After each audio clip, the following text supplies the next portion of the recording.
Монгол жолооныхоо үнэмлэхийг Япон руу ингээд солих жоохон хэцүү байдаг талаар та сонсч байсан баг. Тэгээ би бол одоо яг ингээд солихгүй процесс явж байгаа байхгүй юу.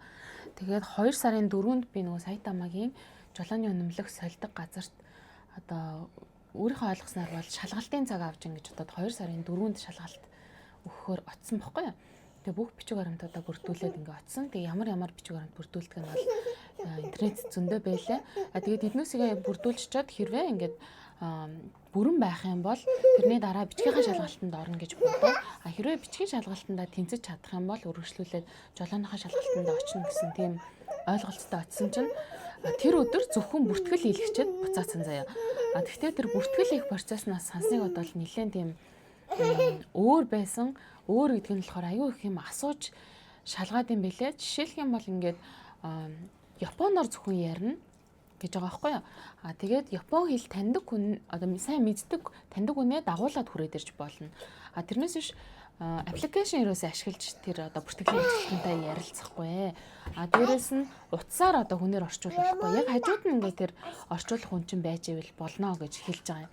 Тэгээ би болохоор ингээд яг ингээд Японоор жоохон ярангуутаа бас ганц нэг мэдгүй гарч ирэнгүүт нь ингээд Google Translate-ээс ингээд мэдгүй мөгөө хайх гэхээр үгүй чи эргэн тойрноо бүгднийг хар хинч утас одоо ашиглаж ярихгүй байгаа юмстэй гэдэг жаахгүй. Тэгэхээр ерөөсөө утас руу ингээд ойртуулахгүй байсан.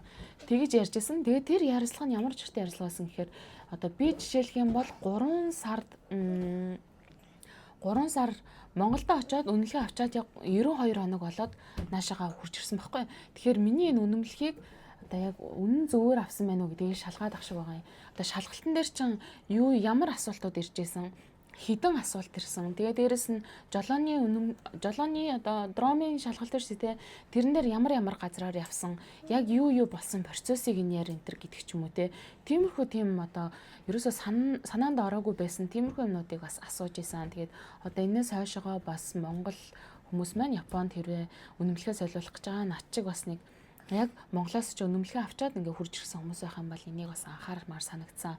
Тэгээд би сайн 3 сард бүртгэлээ хэлгэчингүүтээ миний одоо бичгийн шалгалтын хамгийн анхны надад олдсон цаг нь 5 сарын 20 эднэр байсан. Тэгэхээр нэлээд бас хүлээлттэй байгаа юм билээ. Бүр сансныг бодох юм бол.